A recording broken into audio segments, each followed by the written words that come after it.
নবী বলবে, ও আল্লাহ, তুমি যদি বিচার শুরু করো, একটাও জান্নাতে যেতে পারবে না আমি জানি। আর আমি, আমারও শর্ত, আমার উম্মত ছাড়া আমি জান্নাতে যাব না।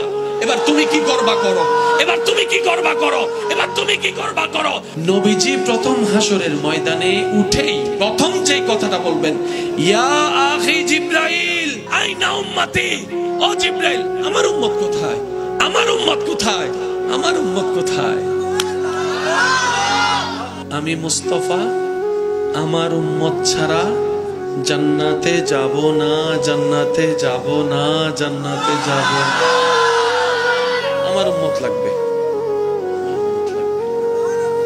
প্রশ্নকারী হয়তো প্রশ্ন করবেন, আপনার উম্মত কার কথা বলছেন? আবু বকর সিদ্দিকের কথা, ওমর ফারুকের কথা, উসমান গনির কথা, মৌলা আলীর কথা, মা ফাতিমার কথা, হাসান ও হুসাইনের কথা। নবী হয়তো বলবেন, না, ওনাদেরকে নিয়ে আমি চিন্তা করি না, আমি তো চিন্তা করছি আমার সেই গুনাহগার উম্মতদেরকে নিয়ে। আমি তো চিন্তা করছি আমার সেই গুনাহগার উম্মতদেরকে নিয়ে, যাদেরকে আমি সুপারিশ না করলে জান্নাতে যাওয়ার কোনো সুযোগ হবে না। আমি আমার উম্মতের কথা ভাবছি। এই বলে নবী যাবেন।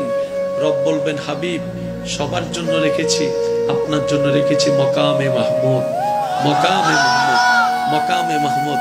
নবী সেদিন বলবে, আল্লাহ, আমার আসনের দরকার নাই, আমার আসনের দরকার নাই। নবী সিজদায় চলে যাবেন, সিজদায় চলে যাবেন রবের দরবারে। কঠিন মুহূর্ত শুরু হয়ে যাবে, চতুর্দিকে নফসি নফসি স্লোগান শুরু হবে। নবী সিজদায় চলে যাবে। নবী সিজদায় যাওয়ার পর আল্লাহ তাআলা বলবেন, ইরফা রাসাক। ও নবী, মাথা কেন নিচু করলেন, সিজদায় কেন পড়লেন? আজকে তো আপনার কান্না করার দিন নয়, আজকে তো আপনার হাসার দিন, আনন্দের দিন, আনন্দের দিন। অন্যদের নফসি নফসি করার দিন, আপনার তো নফসি নফসি করার দিন নয়, আপনার তো কান্না করার দিন নয়। ও হাবিব, তায়েফে অনেক কেঁদেছেন, আমি আল্লাহ মানা করি নাই। মক্কায় অনেক কষ্ট করেছেন, আমি মানা করি নাই। আপনি বদরের মধ্যে অনেক কষ্ট করেছেন, আমি মানা করি নাই। আপনি উহুদে দন্দান শহীদ করেছেন, রক্তাক্ত হয়েছেন, আমি মানা করি নাই। আপনি আমার জন্য যথেষ্ট করেছেন, আমাকে খুশি করার জন্য, আপনি আমার প্রেমের পরীক্ষায় দেওয়ার জন্য যথেষ্ট করেছেন। হাবিব, হাসরিটা আপনার জন্য। আর সে হক হে মসনদে রিফাত রাসূলুল্লাহ কি, দেখনি হে হাশর মে ইজ্জত রাসূলুল্লাহ কি। ইরফা রাসাক। ও মুস্তাফা, ও নবী, আপনি মাথা তুলেন না, কি চান বলেন না, আপনি যা চাইবেন আমি আল্লাহ তাই দিব।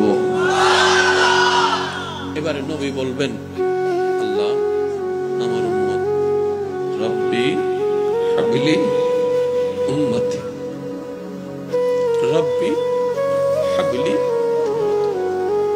রব্বি, ও আমার আল্লাহ, হাবলি, হেবা করে দাও, আমাকে দিয়ে দাও, উম্মতি, আমার উম্মত, আমার উম্মত আমাকে দিয়ে দাও, আমার উম্মত আমাকে দিয়ে দাও, আমার উম্মত আমাকে দিয়ে দাও। আল্লাহ বলবেন, হাবিব, আপনার উম্মত আপনাকে দিব কেন? আপনার উম্মত তো আমার বান্দা, এগুলার বিচার করতে হবে না। নবী বলবে, ও আল্লাহ, তুমি যদি বিচার শুরু করো, একটাও জান্নাতে যেতে পারবে না আমি জানি। আর আমি, আমারও শর্ত, আমার উম্মত ছাড়া আমি জান্নাতে যাব না। এবার তুমি কি করবা করো, এবার তুমি কি করবা করো, এবার তুমি কি করবা করো। আল্লাহ পাক বলবেন, আজকের দিনের জন্যই তো আমি মালিক ইয়াউমিদ্দিন হয়েছি, মালিক ইয়াউমিদ্দিন হয়েছি। ও রাসূল, আপনি একটা কাজ করেন, আপনার উম্মত আসুক, আমার বান্দারা আসুক, আমি হিসাবটা দিব। হিসাব নিয়ে আহকামুল হাকিমিন হয়ে বিচার করে করে যে যেটা পাই তাদেরকে সেটা দিয়ে দিব। তো জাহান্নামীরা জাহান্নামে যাবে, আপনি সিজদায় পড়ে আমার কাছে সুপারিশ করেন, আমি আপনার সুপারিশ কবুল করে করে জাহান্নামীদেরকে জান্নাতে করে দেব।